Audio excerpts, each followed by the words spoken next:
Okay, we're going to get started. Thanks everyone for joining us today. We're excited to have the opportunity to talk with you today about the Youth Program Registration System, or as you know that we call it, YPRS. My name's Laura Harrington and I'm the Youth Protection Specialist here in the Office for Youth Programs Development and Support. And I'm here with Emily, who's our Program Coordinator. So we'll get started. Here's what we're going to cover today. We're going to talk briefly about the kinds of information that YPRS collects and how you might think about beginning to organize that information before you even start registering within the system.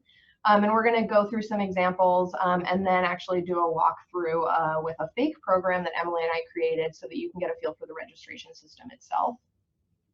Then we're going to talk about a few things that you might do after you register a program. So things like using the YPRS to track your staff compliance with their background check and training requirements, or making any changes that you might need to make to a submitted registration form. We'll talk about the different notifications that the system will send to personnel, to program directors, and to administrators. And then we'll also talk a little bit about timeline when you want to begin registering a program. If you have questions as we go along, we welcome you to share those via the chat box. You can just share those and we'll keep an eye on those throughout the webinar. And if it's a question we can address right away, we'll just do that as we go along. And then we'll have time at the end as well to cover any questions that we don't get to as we go on. Okay, so the registration system really has two purposes. The first purpose is to help program directors, maybe like you, to track your staff's completion of their personnel requirements. So as you know, if you've been to one of our overviews, personnel designated as authorized personnel in a youth program have to do background checks and trainings. And the YPRS is one way that we're providing as a way to track those compliance requirements. And then the second goal for the registration system is really to help the university, to help our office better understand the landscape of youth programming at UW. So those are our main goals for registration, but we have a third goal, which is really to do that in a way that collects that information as simply as possible and to not really fully replicate information that you're collecting elsewhere, to not overburden you with a new reporting responsibility, but to really do this in a sustainable and reasonable way. And so to accomplish those goals, the registration system is set up to essentially collect information about who's interacting with youth, when, where, and why. And the way that we're going to address that third goal of sort of a sustainable, reasonable approach is to use this concept that we call programs and sessions. And programs and sessions are really a way to group your programming within the system so that you can streamline that registration process. And I promise that thinking through programs and sessions is the most complicated part of registering your program. And we'll start with it now because I think it's a really helpful exercise to go through before you even tackle the registration system, just to make sure that when you get into the system, you understand what information you're going to organize and how. So to start with the concept of a program, this is sort of the highest level, most zoomed out view of information that the YPRS collects.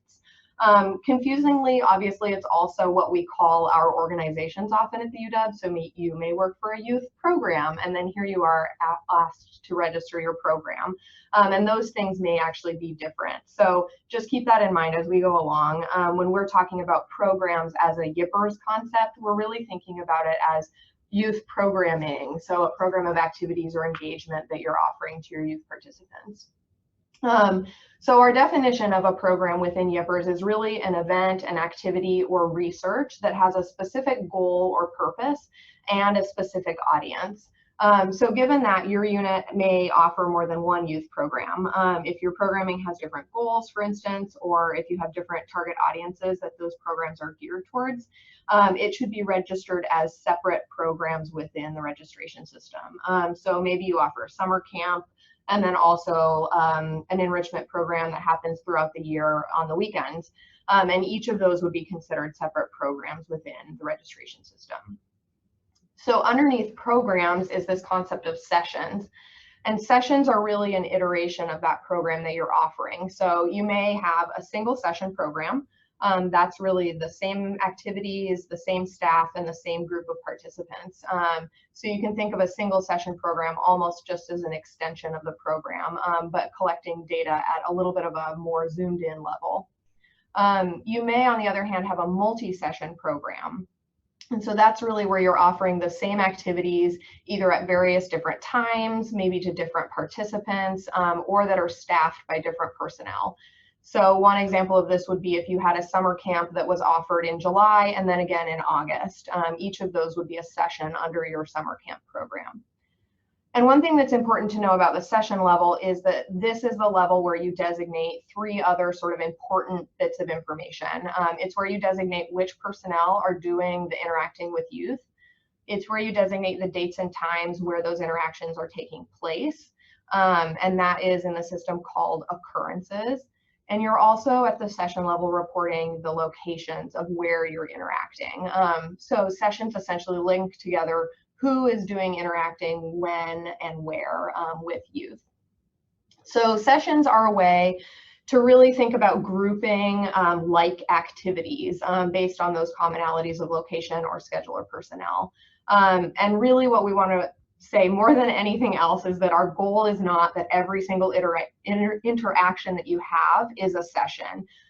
It's not that we want to know sort of one-on-one where all of that is happening. Our goal is really that you find ways to reflect groupings of like activities within this program or within this framework of sessions, and then the occurrences underneath that. So let me give you some examples of how you might organize that information. So this is an example of what would seem like an overwhelming thing to have to report, right? So I'm running a tutoring program, let's say, that places these 100 volunteers into these 20 different schools. And each of those students, because they have different class schedules, different work obligations, they're scheduling their own volunteer activities. So they're all going to these different schools at different times. Our goal is not that you're documenting that Johnny goes to this school on Tuesdays at 10 and Susie goes at another time. That is way too granular of a level and would take you forever. And it doesn't really meet the goal that we have for the registration system. We don't need to know that level of detail. So instead, let's talk through some options of ways that you could register this program. So you could think about, okay, I have 20 different schools, so you could register 20 different sessions, 1 session for each school, and maybe you have the 10 volunteers that are attending that school or volunteering at that school listed as personnel for that session, and the available dates and times. Maybe some of them are going Monday through Friday. There's always going to be somebody on staff there, so you could list that as the date range. But even that seems like a lot, right? You're registering 20 different instances, matching volunteers at that level. It's a big data entry job.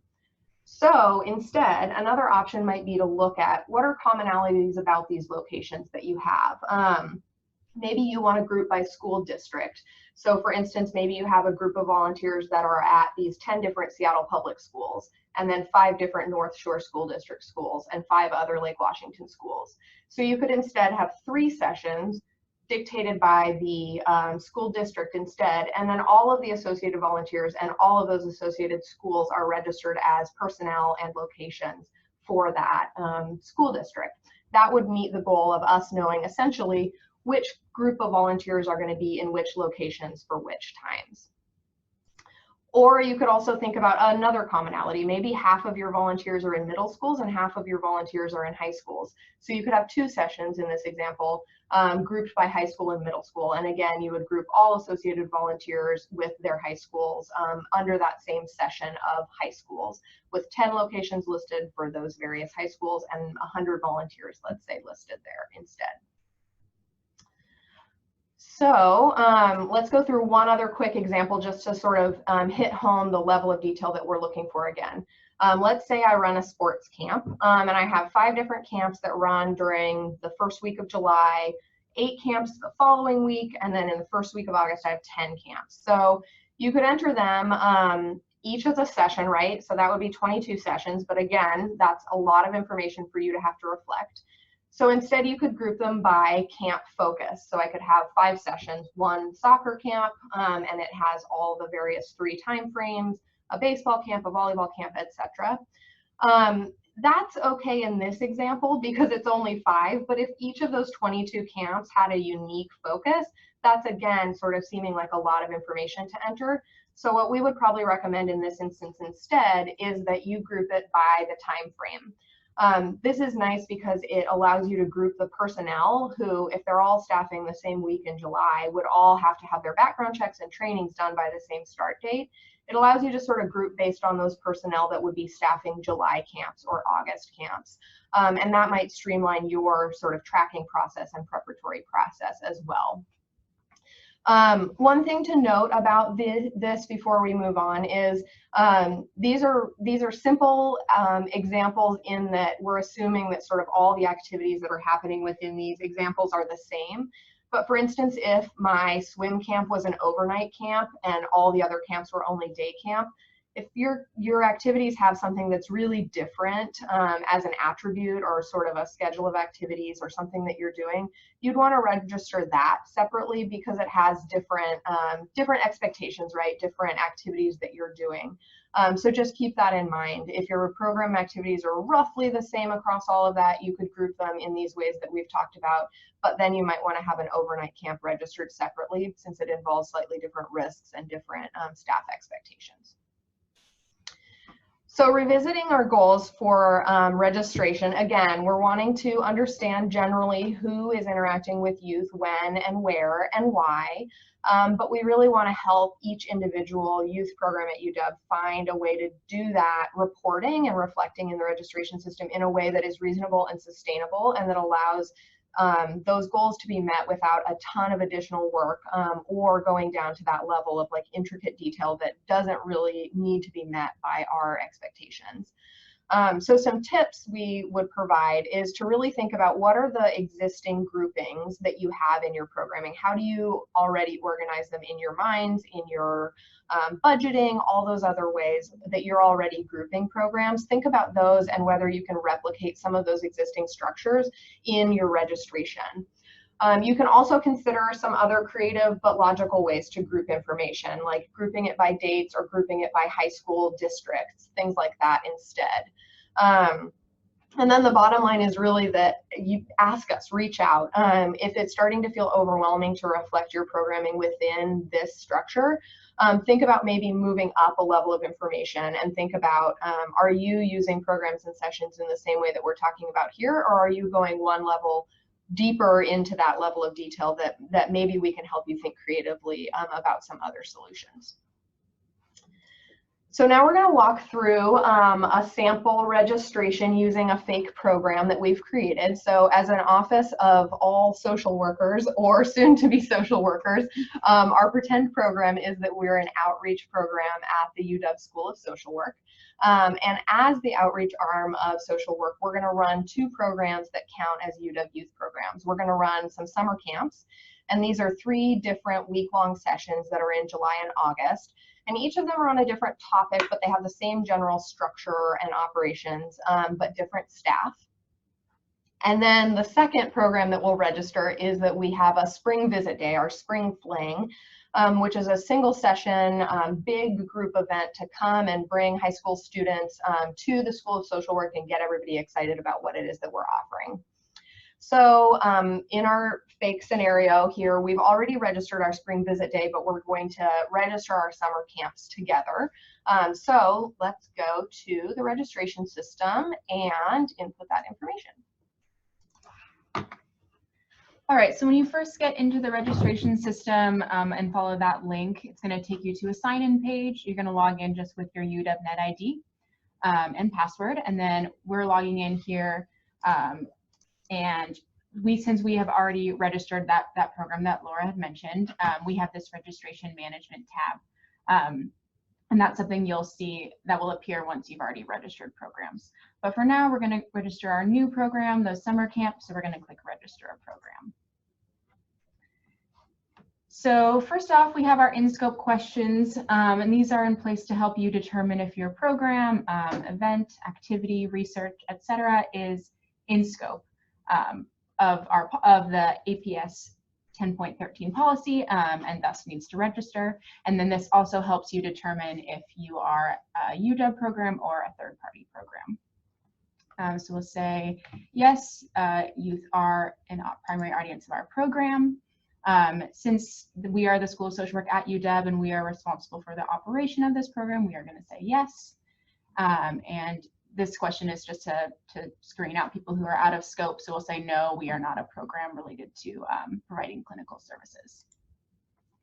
So this result that we got says that we are a UW Youth program and need to register. So we'll just click on next to start that program. All right, so since we've already registered a program, so we did our spring fling, this pops up automatically. So we are adding a new program.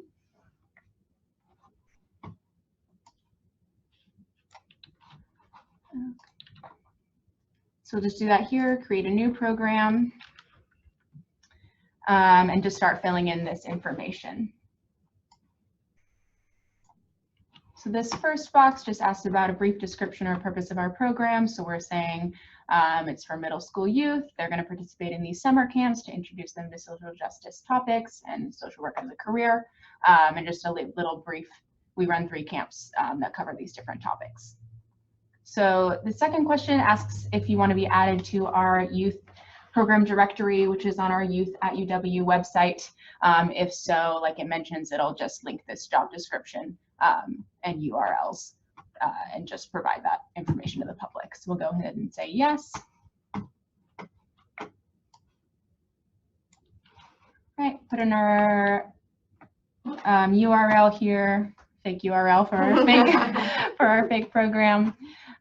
We'll say we are affiliated with Seattle campus, which gives us the option to choose from different departments at the campus that we chose. So this list of departments is intended to be comprehensive. It provides sort of higher level by college and then also by department. So we'll go ahead and type in social work, and it'll let us choose a bunch of different ones from these keywords. So we'll select this. There is an other category, so if you don't see your department, you can always go up a level. So if you're under the College of Engineering, you can go ahead and select that if your specific department isn't represented, and you can always shoot us an email. Our email and phone number are always going to be on the side here. If you need your department to be added, we also will be checking periodically and making sure to add those that we may be missing from our list. Go through and put in the number of program personnel. So we're going to say we have 20. And this program personnel number should include all individuals working on this program. So this would include, like we've mentioned before, you may have heard the term authorized personnel, and then other personnel. This number should include both, and this should roughly correlate to the personnel that we're going to enter later.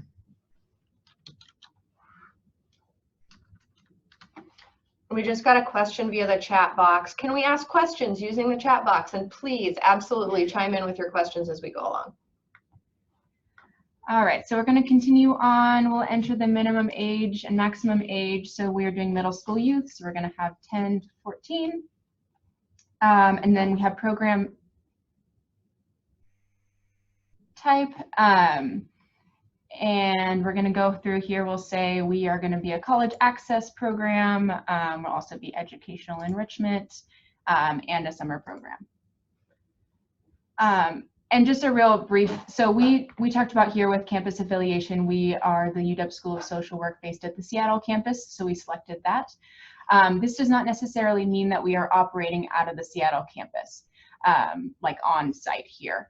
So on the next page, when we talk about session, like Laura mentioned, those location details are based out of the session. So if we are, maybe we are the school, the College of the Environment at the Seattle campus, but we're running something out in the field, we would still select Seattle campus, even though our program doesn't take place literally on the Seattle campus.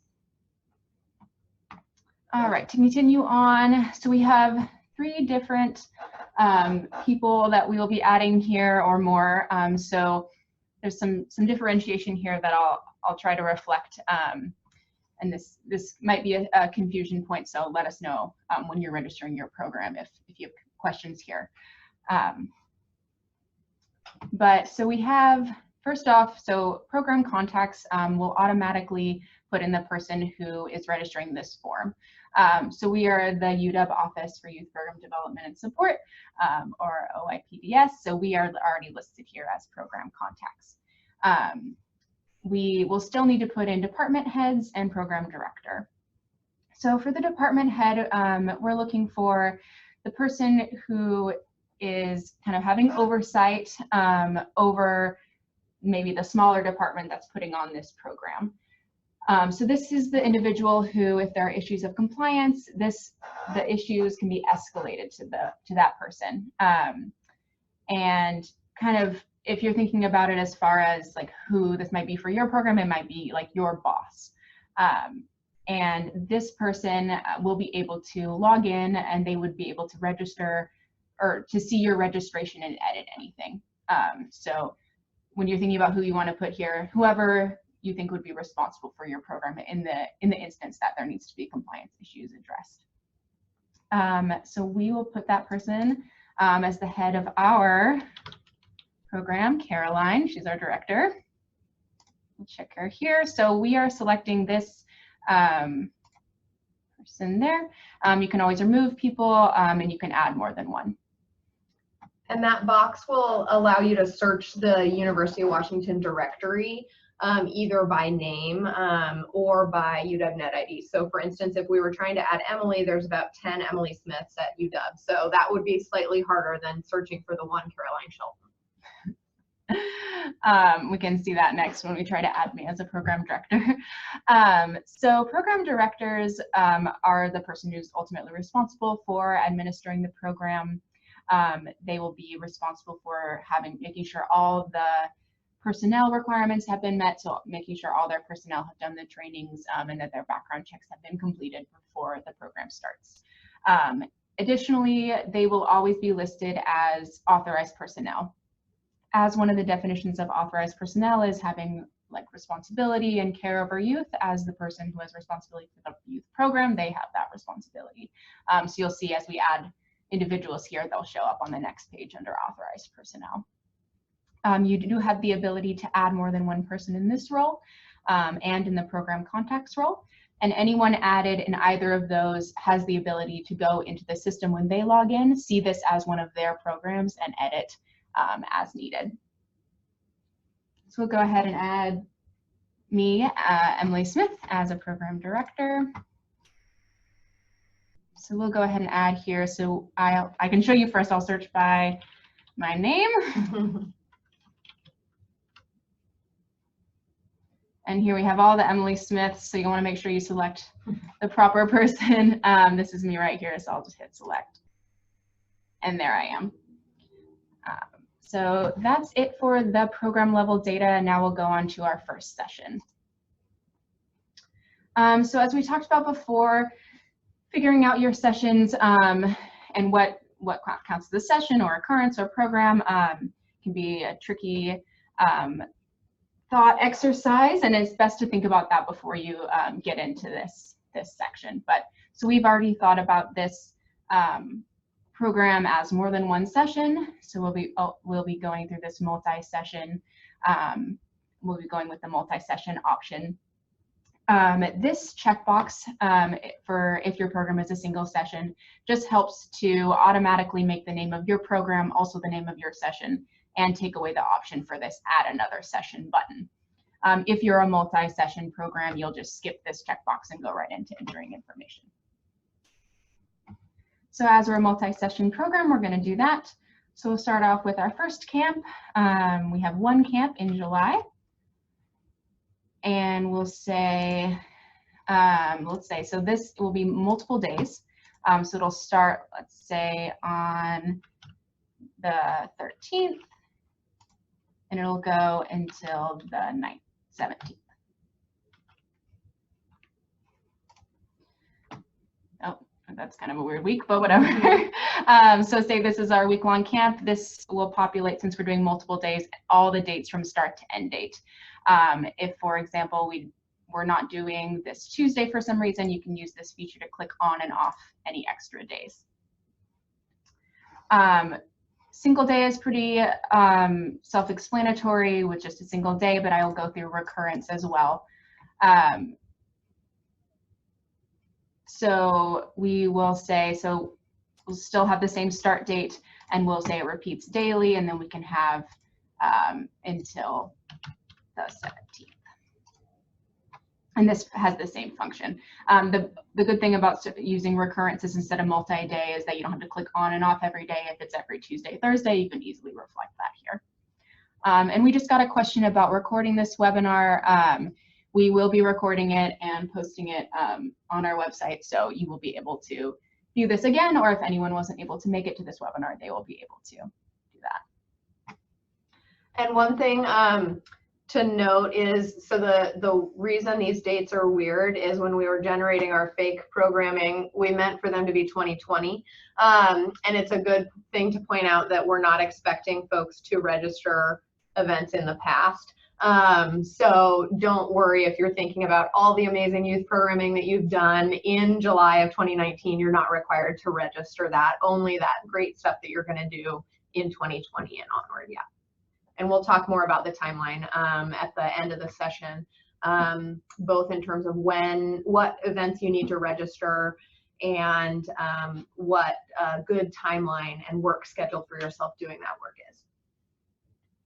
All right, so moving on, we have a number of participants, so we'll say we have 20. This is the only time we'll talk about participants. We don't ask for names or any other information later on. We just need this one number on the session level. Next up, we have session attributes.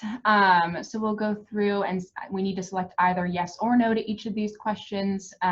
We'll say we are collecting youth's personal information, but we're not going to have any of these other functions. And these session attributes are really correlated to higher risk activities, such as, overnight stay or use of locker room. So this is, help you think about a risk and help our office know what kind of activities are out there.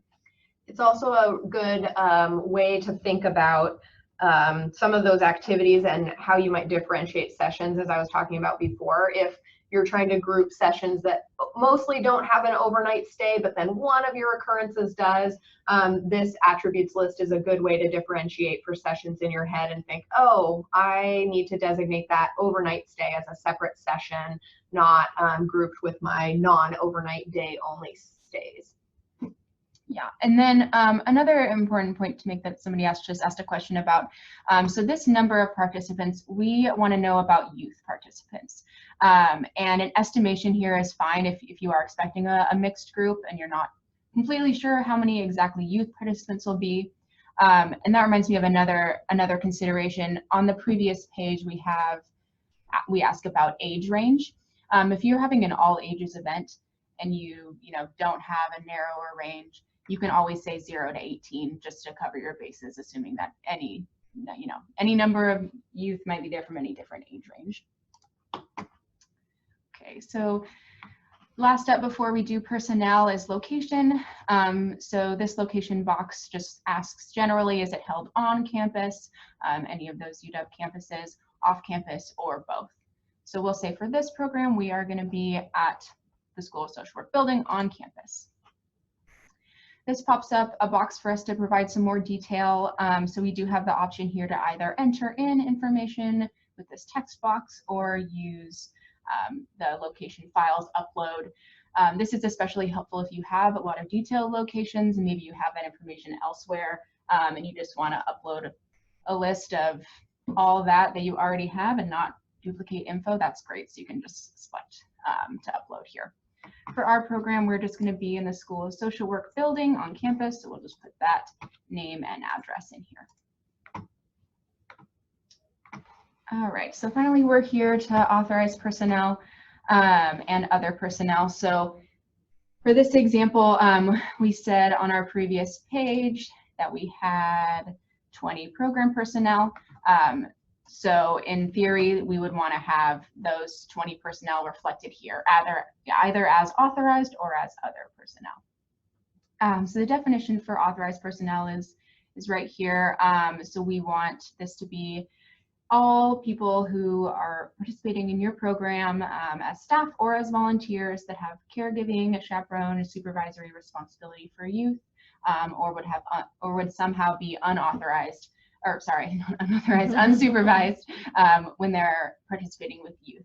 So if they are the only person who's working with a group of youth, that would be considered having unsupervised access. And as we note here, you must have at least one person as authorized personnel. And this should be your program director, but if for some reason this person isn't here, then they would be, then you would need to add one other person, or it won't let you submit the form. So once again, just like with the other adding personnel here that we had, you can search either by UW-Net ID, or you can upload information. So this allows you to upload a spreadsheet for all your staff. So I'm already on here. We'll add 2 other people here, even though technically we should have our 20. And we're going to do that through a spreadsheet upload. Go here. And this spreadsheet upload, it needs a very specific file type, so it needs to be a CSV file, which you can access through Excel just by saving an Excel spreadsheet as a CSV. And we also have this file, so it requires a specific kind of format for people, so this is an example for that. And I also see a question about adding people who don't have a UW-Net ID. You can do that. So the option here would be, so if you try to search somebody who doesn't have a UW-Net ID, so say I'm searching Elton John, and okay, Elton John, that's actually a fake person I made before. I should stop using Elton John in all my examples. But if, for example, I had not created this person, and you see they have a Gmail address, or if you type in, say you type in me again, you search Emily Smith, I'm not any of those Emily Smiths, you can add me in here at the bottom. You do need to provide an email address, and that's really important for our background check piece, but it does not need to be a UW email address, just something that that person will be checking, hopefully, in order to get that process done. And we also have one question about research that I'm going to hold till the end, because it's a really good question that we want to give some, I think, good attention to in discussing how this form applies to research. So we didn't forget about you. I'm just going to hold that one until we're not in the midst of the form. Okay. So we're not adding Elton John to this program. Sadly, he will not be there. So we're going to go ahead and upload that spreadsheet. So for this example, we've created one before. And so we're going to be adding Laura and Caroline here as authorized personnel. Slowly.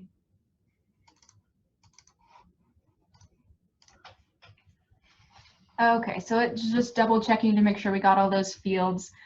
This is our fields in our spreadsheet, so they match. Great. If, for example, we had maybe you just wrote emails here, we just make sure it'll go into, or if you put emails here, this is the form that will show up as in the system. So we'll go to next step.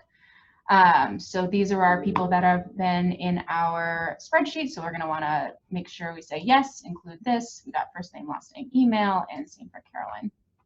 We're going to hit import, and we are ready to import them.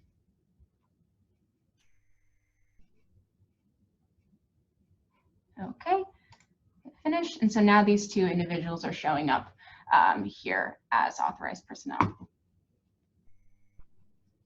All right, so we'll go through. So you would be adding any other personnel here, any maybe administrators of the program who work specifically in that program but aren't in that role of providing care for youth or having that unsupervised access. They would be added here as well.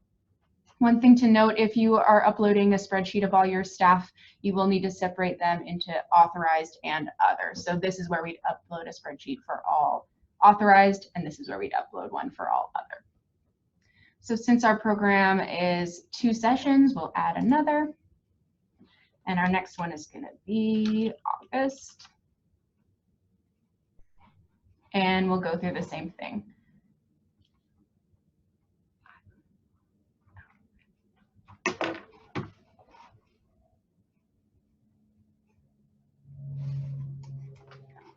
So for this one, We have 2 dates in August. So we'll go put in, let's see, we'll do this one in the future. And we'll say this is full day, say we're going until the end of our second one, or second week.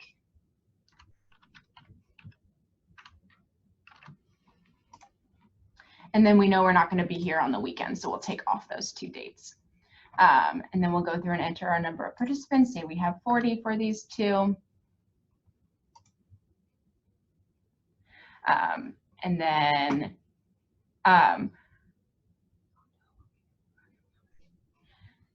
one more note. So for this, no, never mind, moving on.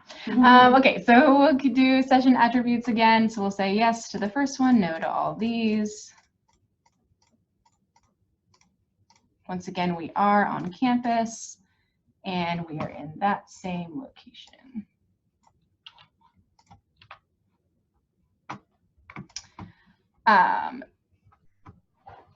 Great, so we're moving on to authorized personnel. We already uploaded that spreadsheet, and this will be an easy way for us to add, now that they are listed as personnel on our summer camps, we can just go ahead and say, yes, we want to add Caroline, and say we want to add maybe that administrator who is the person registering, so me as the Office for Youth Program Development and Support can add them as other.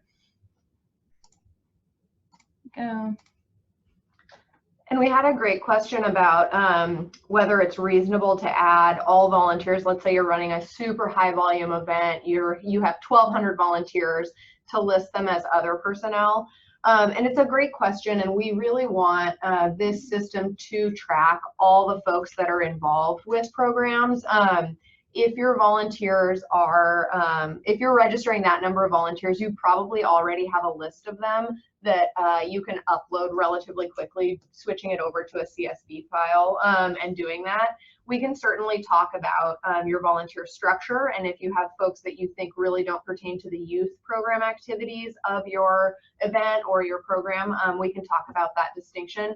But generally, we do want to to be tracking who is on site and supporting youth program efforts, even if they're not interacting directly with youth themselves. Great. So on our form here, we've added everybody. We have our 2 sessions, so we don't need to add another. We'll hit next. So here we have a certification form, which is asking us to verify that we understand our requirements as a youth program under the APS 10.13. And most importantly, that we uphold our reporting obligation to report suspected child abuse and neglect. So we'll enter our initials in here. I guess technically I'm UW, Office of Youth Programs Development Support. We'll hit next, and then this will be our review page. So if there is a field missing that you, in one of these previous pages, this page will look different for you. It'll have a list of all the requirements up at the top and some red X's, and then highlight which tab that requirement is in. So if you, for example, didn't add, like say you didn't have any authorized personnel, which the system will flag as you can't submit this form, it will list that here, and then we go back into our session and see, okay, like this turned red, we need to add someone there. As we have completed all our information, we can go ahead and submit that registration form. We are ready. All right, so this will trigger an email to the person who submitted the form with this information again, so you don't need to worry about saving this or anything. It'll go to your email. And just because we've submitted this form doesn't mean that information is locked down. For example, we decide that actually in these 2 weeks in August, we're going to just run Monday through Thursday. We're not going to be there that Friday. You will still be able to edit that. You'll be able to edit all personnel and add more people or take out people as needed. One important note about submitting your form. So once you hit submit, that triggers our other processes that the system helps with. So it will trigger your staff to get emails that say they need to complete trainings if they don't show them in the system as already being complete. It'll also trigger HR to verify or run background checks. So when you're ready to submit this, just know that your staff will be notified that they have been added as authorized personnel to a youth program and that they need to complete those requirements.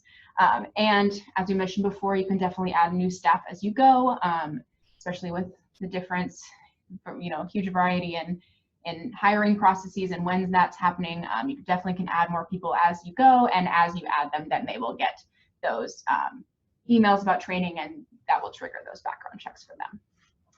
And if you feel like you're not ready to submit, let's say you need to do a little bit more thinking and strategizing about who your personnel are, and you don't want those background check notifications, training notifications to go out quite yet. If you get partway through the form, you can always at the bottom, there's a save and close. That'll save every piece of information that you've already put in, and when you come back into the system, you'll have a sort of carry on where you left off button that'll allow you to pick up that incomplete form and finish it out. But a reminder that nobody will get screened and nobody will get notifications to be trained until that form is submitted and official in the system. And I see a question about background checks and having staff notified about that. So the training requirements, they are pulled automatically from our training database. We use Bridge, so those might show up immediately as checks. The background checks will show up immediately as red X's. So that is true even if you are doing it for yourself and you know that you had your background check done last year when you were hired. Those background checks remain X's until they're verified by our HR team. If your staff already have completed a background check, they will only be notified if our HR team is unable to verify the background check on their end because they need more information. At that point, they may receive an email asking them to complete a form that includes their date of birth, and that way our team can check and verify that background check exists. If they, of course, haven't completed a background check, they'll be getting a lot more emails to complete the whole process. And then we have one more question. Is it better to submit the personnel you know now and add more later, or submit when you have it mostly figured out?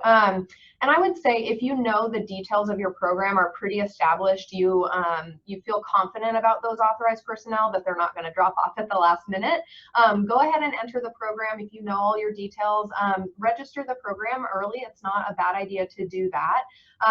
You will get reminders about the upcoming programs that you have scheduled. So the system will trigger you as a reminder to hey, add any new people that you have. But what's nice about registering early is it gives you a little bit of a longer timeline for those background check processes to be completed. It can be really simple, as Emily was just talking about, just verifying one that's already on file, or it can take up to a few weeks if a new background check has to be initiated. So if you have a staff that you feel confident about and are ready to enter them, absolutely go ahead and get started early. Just make sure to remember to come back later and input any updates that you may have to that program. So speaking of, let's do a little bit of, I've registered a program, but now I want to make some changes. So for my home screen, registration management is where you can manage existing programs and also do probably the most common task that you'll do after registration, which is checking on your staff requirements. So here I have the option to do it by staff member. This list will show every staff member associated with any of my programs. So you can see here, Laura, I'm associated with the summer camps. Elton John, not associated because he's not really a real person. But then Caroline and Emily are associated with both. And then for everyone, you can see those requirements as you go along. You can also view it by session or by program, which allows you to either look based on upcoming dates. Maybe you have one session that is earlier than the others. So this would allow you to look at sort of some of those more pressing ones. And once you click in, you can see the staff and volunteers, again, differentiated by authorized personnel, other personnel who don't have those same requirements. One thing that's good to note here, it won't be a great demonstration tool since we just added Emily, but if you click here on the background check at red X indicating that Emily's not done with that process, this little window will pop up, and in this status bar, will be a status that allows you as the program director or the program contact to track where Emily is at in that longer background check process. So we'll have a tool on our website that'll break down these statuses and help you or understand better, like where are you in that process and what action needs to be taken and by whom. Is it in HR's field right now? Is it in your personnel's field? So that will be more helpful once a background check is actually initiated or verified for Emily. Since we just registered this, it's not going to be super helpful, but just wanted to point that out for you. So let's go back to, let's say our Spring Fling, we want to add somebody to an existing program. So I'm going to go to this setup tab here, and you can see all of my existing information that we input earlier about our Spring Fling, so the dates and times, attributes, things like that. And then if we go back to that staff and volunteers, I can add a new person similar to how we added people in the last example. So I'll go ahead and add myself by my net ID, and then it'll again populate with that list of requirements that I am now accountable for. So then if you save and close that, you've successfully updated an already registered program. One thing to keep in mind, obviously, is that you want to just sort of have that on your radar. Again, if you have a submitted program that has authorized personnel, the system is going to recognize that as a complete program. And if you are hiring people right up to the last minute, it's your responsibility to go in there and make sure that you're updating that. You can change any number of details that you need to, again, from this registration management slide. Okay, so we're going to pop back out of that now and cover a few final things about notifications and timeline. So we've mentioned this a couple times throughout different notifications that are going out. So just a little more information on that. So one of the goals of this system is that it'll cut down on how much you need to do to track down these requirements from your staff. So as such, they will be getting direct emails. This provides sort of an overview of those. So for program directors and contacts, so that's probably the person who submitted the form and whoever they listed as program director. They will get a notification if they've started a form but haven't submitted it. So maybe you got all the way to the end and thought, you know what, I'm going to wait until this hiring process is done. This will just remind you so that it does end up getting submitted before the start date. You'll get an email when your background staff or when your staff background checks have been cleared. You'll get an information if you have like an ongoing program and one of your staff was background checked but has met that 3 years, so they have now an expired background check and will need a new one. You'll get an email about that. You'll get an email about just general, how's your program doing on meeting the requirements. You'll get those leading up to the program, and then post start date if there are still requirements that need to be met. You'll be getting reminders that that needs to happen.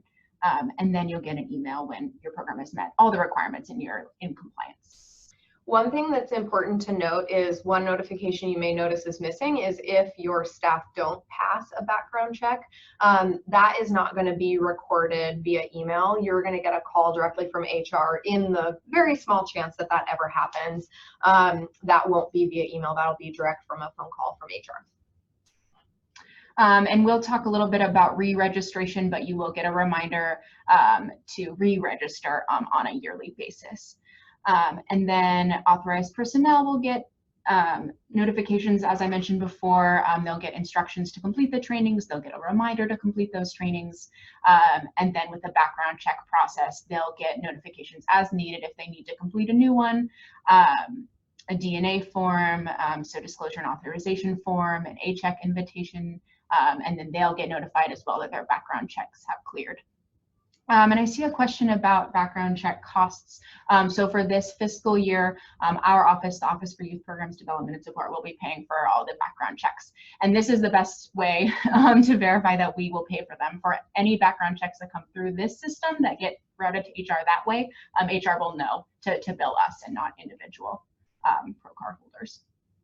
And then finally, as I mentioned before, that department head or admin will get a notification if there's a program that's under them that hasn't met the requirements. And they'll only be getting that email after a program director has been notified that, you know, you're still not compliant, the program's been running, we are going to notify your department head.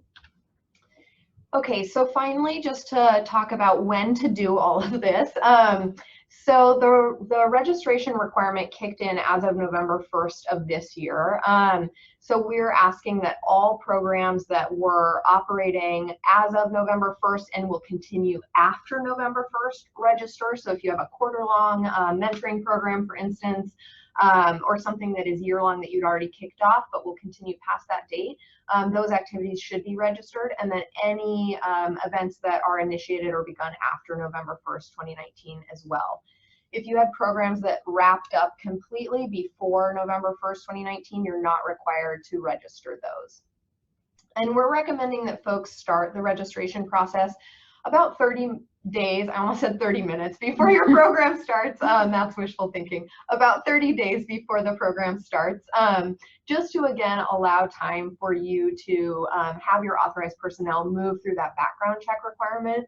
That's really the more timely one, but it's important to note that they also have these 2 training requirements. Those trainings are completed online, but it is an important one, requirement that they also need to be completing. So about 30 days before, if you begin the registration process, that's a good timeline to allow you time to get in touch with us and ask any questions, as well for HR to complete those background checks.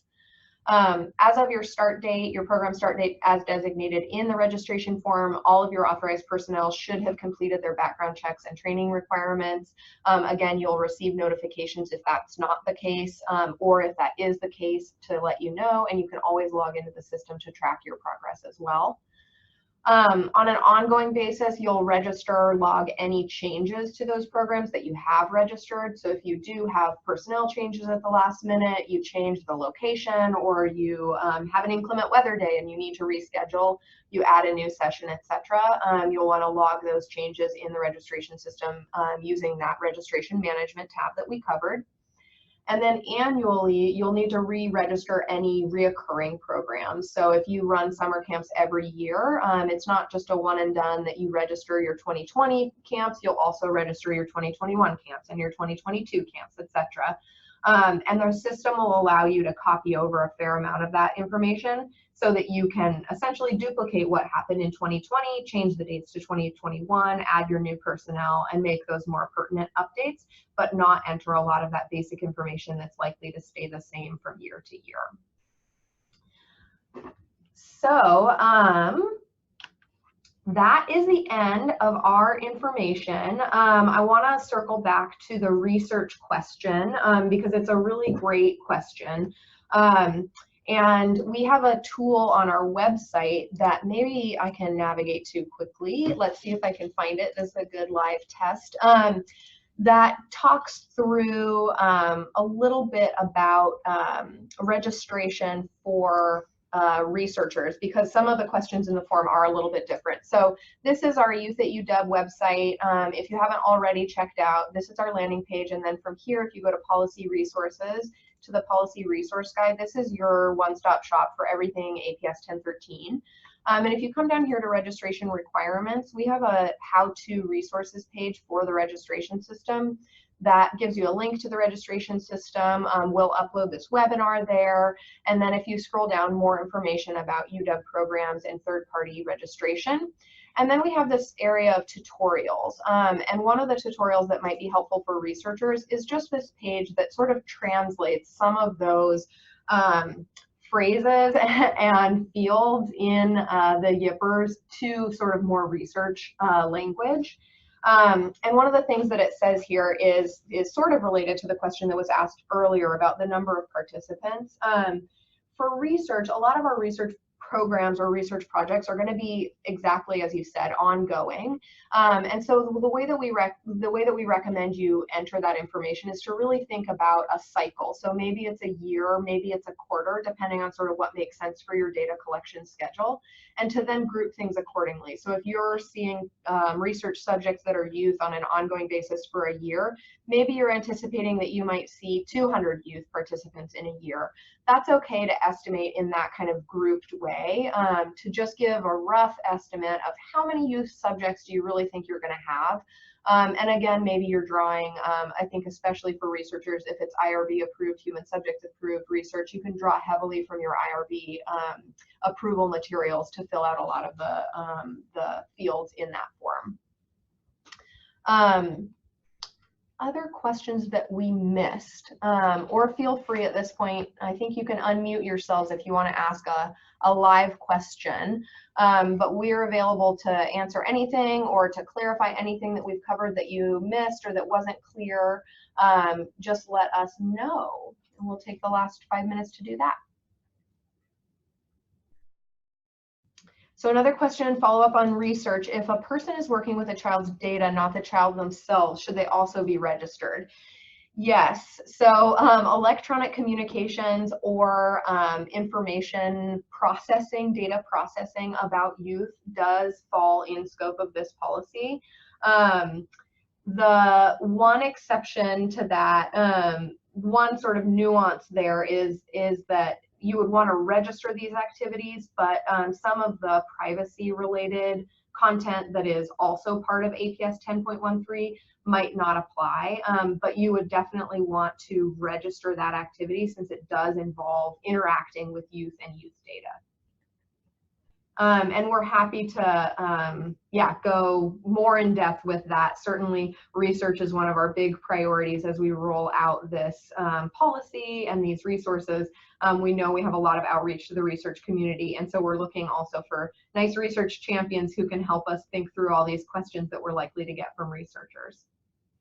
And then Caroline is chiming in with a frequently asked question from our website that might also involve or answer your question.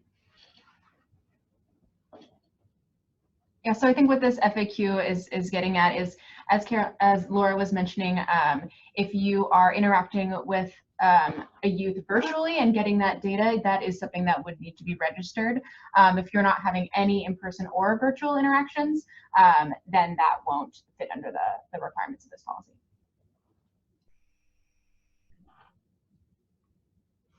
Oh, I'm sorry. We thought we'd we're getting a, you can't unmute yourself. Let's see if we can do that. Okay, right, everyone is unmuted now, so if you want to be muted, remute yourself. But we have a question about field trips and class visits, and we do many dozens of these each year. Yes, so I'm imagining that your question might have to do with just the sheer scale of doing that.